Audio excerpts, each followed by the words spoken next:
비싼 돈 들여서 새로 설치한 HVAC 시스템이 왜 자꾸 말썽을 부릴까요? 제 성능도 안 나오는 것 같고, 혹시 이런 경험 있으신가요? 오늘은 바로 그 이유를 진짜 현장 전문가의 눈으로 한번 제대로 파헤쳐 보겠습니다. 자, 왜 그럴까요? 사실 그 이유가 엄청나게 거창한 데 있는 게 아니에요. 오늘 저희가 전문가의 경험을 빌려서 하나씩 짚어볼 텐데 들어보시면 이런 사소한 것 때문에? 하고 놀라실 수도 있습니다. 근데 바로 그 사소한 실수들이 결국엔 치명적인 결과를 낳는 거죠. 네, 바로 이겁니다. 해답은 진짜 사소한 디테일에 숨어 있어요. 뭐랄까, 시스템이 무너지는 게 무슨 거대한 폭발처럼 한 방에 쾅! 하고 오는 게 아니라는 거죠. 여기 보이는 이 도미노처럼 에이, 이 정도는 괜찮겠지 하고 넘어갔던 그 작은 실수 하나가 다음 실수를 건드리고 또 그 다음 실수를 무너뜨리고 결국엔 전체 시스템을 마비시키는 재앙으로 번지는 겁니다. 자, 그럼 시작해 볼까요? 첫 번째는 시스템의 생명선이라고 할 수 있는 배관입니다.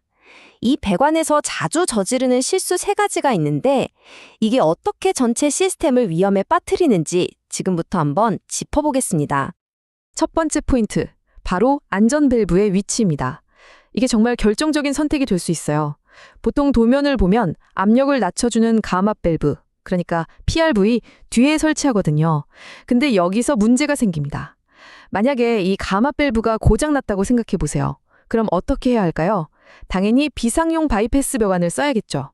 그런데 밸브가 저 위치에 있으면 바이패스를 여는 순간 높은 압력 때문에 안전 밸브가 터져버립니다.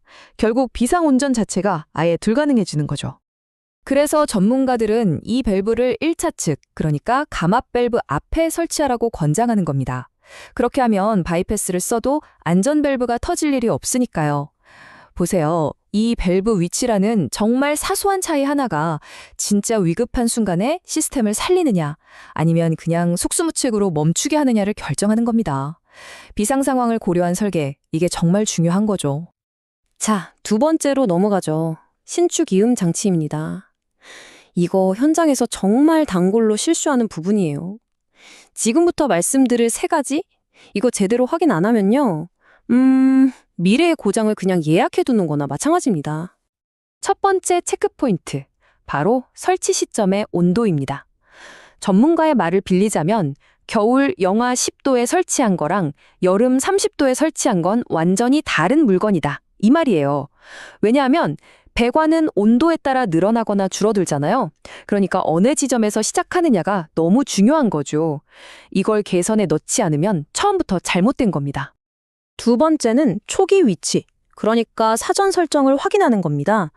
대부분의 신축 이음 장치는 공장에서 나올 때 딱 중간 지점에 맞춰서 나와요. 근데 생각해보세요. 뜨거운 물이 흐르는 배관은 앞으로 늘어날 일만 남았잖아요?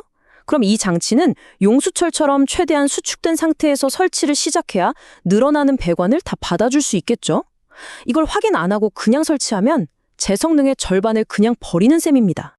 그리고 마지막 세 번째, 이건 정말 흔한데 너무 어이없는 실수입니다. 바로 운송용 고정장치를 제거하는 거예요. 이게 뭐냐면 배송 중에 움직이지 말라고 임시로 고정해 놓은 쇠붙이거든요. 이걸 안 떼면 어떻게 될까요? 신축 이음 장치가 아예 움직이지 못합니다. 실제로 한 전문가가 현장에 가보니까 설치한 지 10년이 지났는데도 이 고정쇠가 그대로 달려있더래요.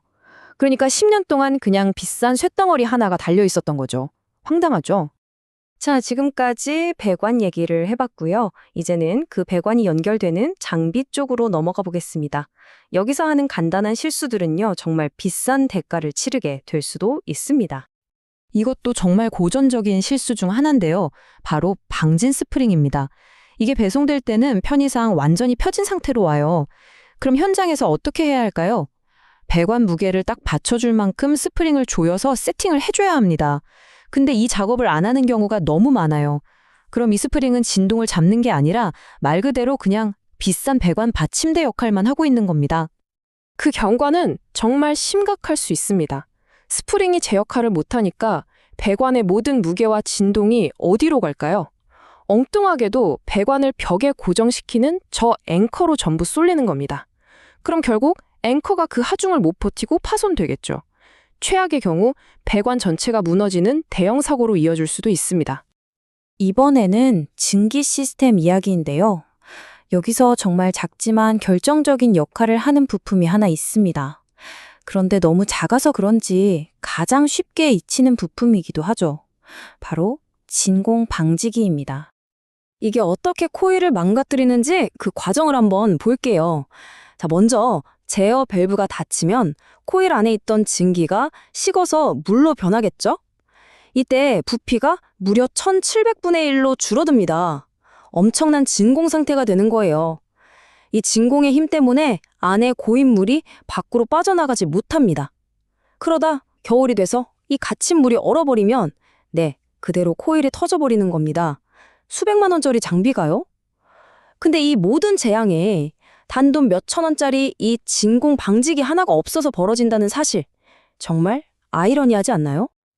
네, 이번에는 세 번째 섹션입니다. 시스템의 혈액순환에 해당하는 공기 흐름, 즉 덕트와 두뇌에 해당하는 제어 장치에 대해 알아보겠습니다. 이 부분은 처음부터 제대로 잡아놔야 성능과 효율, 두 마리 토끼를 다 잡을 수 있습니다. 자, 제어 화면을 한번 볼까요? 여러분이 운전자라고 생각해 보세요. 왼쪽 화면처럼 그냥 현재값 7.8도 이렇게만 똑하니 떠 있으면 이게 지금 잘 돌아가고 있는 건지 아닌지 바로 아시겠어요? 힘들죠? 하지만 오른쪽처럼 설정값은 7도인데 현재값은 7.8도입니다 라고 같이 보여주면 어떨까요? 아, 목표보다 0.8도 높구나. 바로 상황 파악이 되죠. 이런 작은 차이가 운영 효율 전체를 바꿉니다. 공기가 다니는 길, 바로 덕트에도 중요한 규칙이 있습니다. 우리가 고속도로에서 운전할 때 90도로 꺾인 급커브를 만나면 속도를 확 줄여야 하잖아요? 공기도 똑같습니다. 이렇게 각진 엘보를 만나면 흐름이 막히고 저항이 엄청나게 커져요. 그 결과는 정작 바람이 가야 할 저 끝방까지는 시원한 바람이 제대로 도착하지 않는 거죠. 이건 설계와 현장의 관행이 부딪히는 대표적인 사례입니다. 시방서, 그러니까 설계 도면에는 보강제로 앵글을 쓰라고 되어 있는데 현장에서는 작업이 편하고 빠른 V스티프너를 쓰는 경우가 많거든요. 이걸 미리 협의하지 않고 그냥 진행하면 어떻게 될까요? 나중에 준공 검사 때 이거 도면이랑 다른데요? 한마디에 재시공해야 할 수도 있습니다. 정말 끔찍한 시간과 비용 낭비가 발생하는 거죠. 자, 그럼 지금까지 살펴본 이 모든 내용들을 어떻게 하면 현장에서 놓치지 않고 챙길 수 있을까요? 마지막으로 실용적인 체크리스트를 한번 정리해 보겠습니다. 이런 골치 아픈 고장들을 막을 수 있는 단 하나의 황금률, 그게 과연 뭘까요? 사실 오늘 제가 말씀드린 모든 전문가의 경험은요, 이 하나의 핵심 철학으로 모아집니다. 바로 이겁니다. 모든 단계에서 꼼꼼하게 확인하는 것. 여기에는 어떤 타협도 있을 수 없습니다. 이건 뭐 더 열심히 일하자 이런 구호가 아니에요. 더 똑똑하게 일하자는 거죠. 문제가 터진 다음에 수습하느라 진땀 빼는 게 아니라 각 단계마다 제대로 확인해서 문제 자체가 생길 여지를 주지 않는 겁니다. 자, 그래서 오늘 나왔던 핵심 내용들을 이 하나의 체크리스트로 정리했습니다. 비상 바이패스를 위한 안전 밸브 위치, 또 신축 이음 장치 사전 설정이나 운송용 고정 장치 제거 여부, 방진 스프링 세팅, 진기 코일의 진공 방지기 설치, 그리고 덕트 엘보 반경이나 제어 화면까지. 다음 프로젝트 하실 때 이 목록을 옆에 딱 두고 하나씩 꼭 확인해 보세요. 이것만 지켜도 정말 가장 흔하고 또 가장 비용이 많이 드는 실수들을 확실하게 막을 수 있을 겁니다.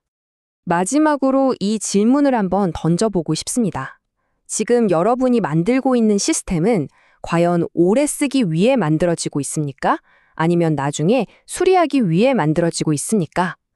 모든 프로젝트를 시작할 때 스스로에게 던져야 할 가장 중요한 질문이 아닐까 싶습니다. 그리고 그 둘의 차이는 바로 오늘 우리가 함께 살펴본 이 사소하지만 결정적인 디테일을 아느냐, 모르느냐에 달려 있습니다.